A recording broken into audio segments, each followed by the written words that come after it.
Has this ever happened to you? You head out for a run, and after 10 minutes it feels like your lungs are on fire. You can't catch your breath, and you feel like you're about to suffocate. Relax, it's not that you're out of shape, and it's definitely not that running isn't for you. 90% of runners struggle with one huge mistake.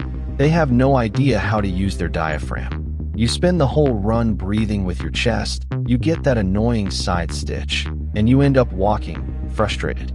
That ends today. In this video, I'm going to show you the 3 definitive steps to breathe properly, eliminate side pain, and run twice as far without feeling exhausted. Let's go. Let's start by breaking the biggest myth we've all been told. You've probably heard it before. Inhale through your nose. Exhale through your mouth. For walking or yoga, sure, it works. But for running, that advice will make you suffocate. Think about it. When you run, your muscles are working at full speed and need huge amounts of oxygen. Your nose has narrow airways. If you try to take in all your air through it, you'll collapse almost instantly. So what do pros do? Combine breathing. Keep your mouth slightly open and breathe through both your nose and your mouth at the same time. It's simple physics. More airflow means more oxygen, more relaxed shoulders, and less chance of that horrible, I can't breathe feeling.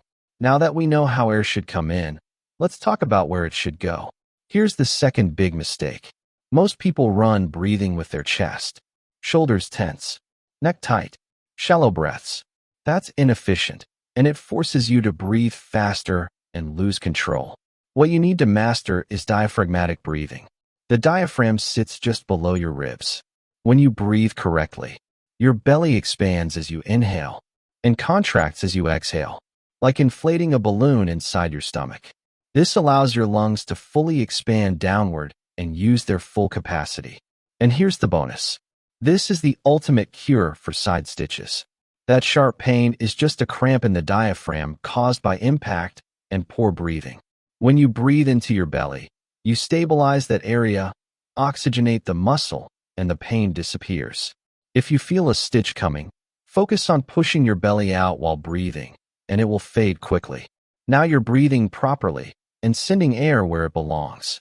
Time for the final step, the real secret of experienced runners. Sync your breathing with your steps.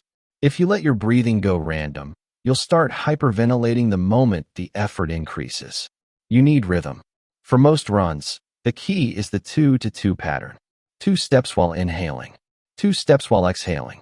Left-right inhale, left-right exhale. At first it might feel awkward, like you're thinking more about your feet than the run. But after a couple of sessions, your brain automates it. If you're running very easy, chatting with friends, try 3-3. If you're pushing hard or sprinting, switch to 1-1. This synchronization is like cruise control for your body. Your nervous system relaxes, your heart stabilizes, and the breathing struggle disappears. One last golden tip before we finish. Everything we've said works on flat ground. But what about hills? That's where most runners panic. Heart rate spikes. Breathing goes out of control. Here's the trick. Don't try to keep the same stride length. Shorten your steps and increase your cadence, like shifting to a lower gear on a bike. Short steps reduce impact and fatigue. And for your breathing, switch to 2-1 or even 1-1. 1 step in, 1 step out. Keep your head up, don't look down. If you drop your head, you close your airways. Focus on exhaling strongly. If you empty your lungs properly, fresh oxygen will come in automatically. That's how you reach the top without stopping. Next time you go out for a run, try this. Forget the old myths. Relax your mouth. Expand your belly when you inhale. Use the 2-2 rhythm.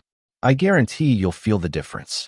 Running will stop feeling like a struggle and start feeling like something you actually enjoy. Now I want to hear from you. How long can you run before you start feeling out of breath? Have you dealt with side stitches recently? Tell me in the comments. If this helped you improve your running, hit like, subscribe so you don't miss future training tips, and share this with that friend who always gets out of breath after 5 minutes. Let's go crush some miles. See you in the next run.